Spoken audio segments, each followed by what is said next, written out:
खुलुमबाय।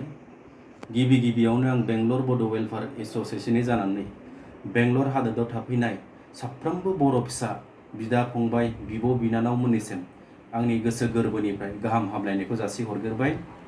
नोंथांमोननो दिनै आं बे भिडिअनि जुगेदि मोनसे मोजां खौरां आरो मोनसे नोंथांमोननिसिम रिक्वेस्ट खालामनो सानदों। मोजां खौराङानो जाहैबाय जोंहा प्राय लकडाउन जानायनि समा 2 माससोआनो जाहैबाय। 2 मासनि उनाव दिनै जों मोजां खौरां मोननो मोनदों। मोजां खौराङा जाहैबाय गाबोन जोंहा मोनाबिलिनि 4 बाजियाव बेंगलरनिफ्राय गुवाहाटीसिम थांनाय मोनसे ट्रेन दङ। नोंथांमोना साफ्रोमबो मिथिजोब्बाय जानांगौ। जाय बिथांमोनहा आसाम गभर्नमेन्टआ होनाय हेल्पलाइन नम्बराव कल खालायदोंमोन, बिथांमोनहा जि लिंक मोनदोंमोन, बे लिंक मोननायाव बिथांमोना जेरै लिंक बायदियै फिलआप खालायदों, बिथांमोना हयथ' किसुमाना एप्रुभेल जाबाय, किसुमाना एक्सेप्ट जाबाय एप्लिकेशना। बिथांमोननिसिम जायहा कनफार्म जाबाय, जायहा थांनो मोनगोन, बिथांमोननिसिम मोनसे एसएमएसबो हरनाय जाबाय। दिनै प्राय गथ'फ्रानो प्राय सुबुंफ्रा आंनो एसएमएस फरवार्ड खालामदोंमोन, आंबो नुनो मोनदों।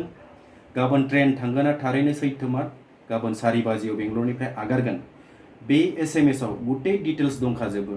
माहाय थांनांगोन, मा खालायनांगोन, गुटै एड्रेस दं, बोरै स्केनिंनि बेबस्था खालायगोन, गुटै दंजोबो। गतिके नोंथांमोनहा जेबो हाखु दावरा जानाङा, जेबो गिनांगौ गोनां गैया, कनफिउजन जेबो खालामनाङा, जेबो कनफिउजन जानाङा। डिटेल्स दंखाजोबो, एसएमएसआवनो मोनगोन।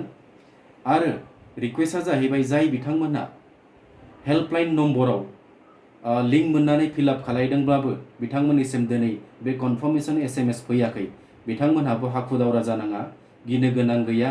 गभर्नमेन्टआ आरो नेक्स्टआव ट्रेन आगारनायनि खोथाबो सावरायगासिनो।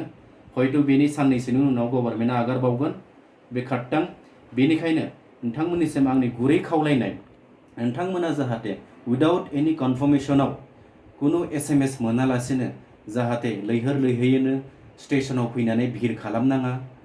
भिरा जुदि आउट अफ कन्ट्रल जायोबा हयथ' पुलिसा बेनि सायाव गोरा एक्सनबो लानो हागौ। बेनिखायनो नोंथांमोननिसिम गुरै खावलायनाय। आरो नोंथांमोनानो गावनि गोसो गोरबोजों एसे साननायदो। नोंथांमोना हयथ' जि न'आव थायो बे न'निफ्राय बिदाय लानानै फैयोबा बिगुमानिफ्राय हयथ' बे न'आव बाय मिस्टेक माबा मोनसे कारनाव ट्रेना केन्सेल जायोबा नोंथांमोनहा थांनो मोनाबा बेयाव थांफिननो हानाया एसे गोब्राब जागोन। नोंथांमोनहा बेखौबो साननानै नाय। गतिके नोंथांमोन साफ्रोमबोनिसिम आंनि बेनो गुरै खावलायनाय, नोंथांमोनहा जेबो कनफार्म एसएमएस मोनालासिनो जाहाथे गाबोन स्टेशनाव फैनानै भिर लागाया। जाय बिथांमोनहा एसएमएस फैदों खालि बिथांमोनहाल' फैनानै एसएमएस बादियै फल' खालाम। एसएमएसआ जेरै डिटेल्स खिन्थिदों बेबादिनो फैनानै नोंथांमोनहा थांनो हागोन।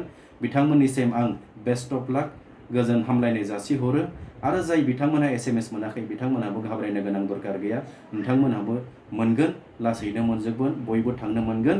बेनोसै आंनि फोरमायनो गोनाङा। खुलुमबाय।